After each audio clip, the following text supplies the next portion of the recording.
নমস্কার, আমি সঙ্গমিত্রা। আমার এই সহজ রান্না চ্যানেলে আপনাদের সবাইকে স্বাগত। আজ আমি রান্না করছি বেগুন দিয়ে সর্ষে শাক। আপনারা খুব সহজেই বাড়িতে বানিয়ে নিতে পারেন এই বেগুন দিয়ে সর্ষে শাক। আপনাদের যদি এই রেসিপিটি ভালো লাগে তাহলে লাইক এবং শেয়ার করবেন, আর রেসিপিটি কেমন হয়েছে কমেন্ট করে জানাবেন। আরও নতুন নতুন রেসিপি পাওয়ার জন্য চ্যানেলটিকে অবশ্যই সাবস্ক্রাইব করবেন। ধন্যবাদ। রান্নাটা আমি সর্ষের তেলে করছি, আপনারা চাইলে সাদা তেলেও করতে পারেন। তাই প্রথমে কড়াইতে দিয়ে দিয়েছি সর্ষের তেল। তেলটা গরম হয়ে গিয়েছে। এর মধ্যে প্রথমে আমি বেগুনটা ভেজে নেব। এখানে আমি একটা মাঝারি সাইজের বেগুন টুকরো করে কেটে নিয়েছি। এর মধ্যে দিয়ে দিচ্ছি সামান্য একটু নুন আর সামান্য একটু হলুদের গুঁড়ো। নুন আর হলুদের গুঁড়োটা মিশিয়ে নিয়ে বেগুনটাকে লাল করে ভেজে নেব। বেগুনটাকে লাল করে ভেজে নিয়েছি। বেগুনটাকে এখন আমি তুলে নেব।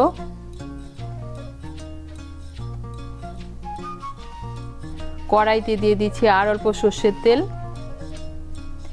এর মধ্যে দিয়ে দিচ্ছি দুটো শুকনো লঙ্কা, দিয়ে দিচ্ছি হাফ ছোট চামচ কালো জিরে।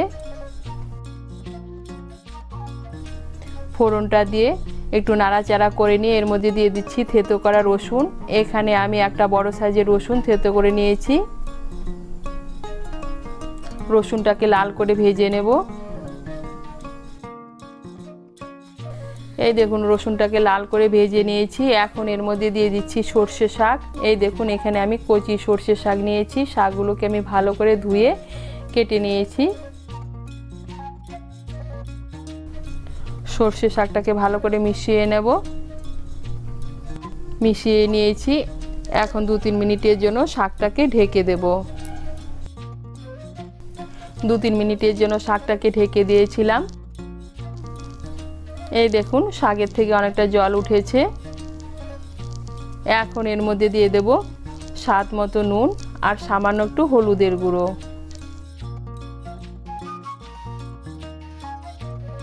নুন আর হলুদের গুঁড়োটাকে মিশিয়ে নেব। মিশিয়ে নিয়ে শাকের জলটা শুকিয়ে যাওয়া পর্যন্ত রান্না করে নেব।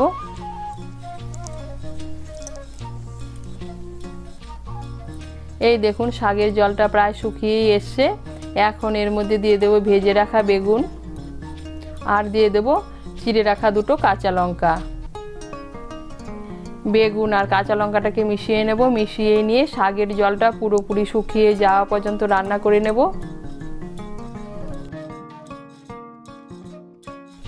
এই দেখুন শাকের জলটা পুরোপুরি শুকিয়ে গিয়েছে আর তৈরি হয়ে গেল বেগুন দিয়ে সর্ষে শাক। আপনারা এইভাবে বেগুন দিয়ে সর্ষে শাক বানিয়ে খেয়ে দেখবেন, খেতে কিন্তু দারুণ লাগে। তৈরি হয়ে গেল বেগুন দিয়ে সর্ষে শাক।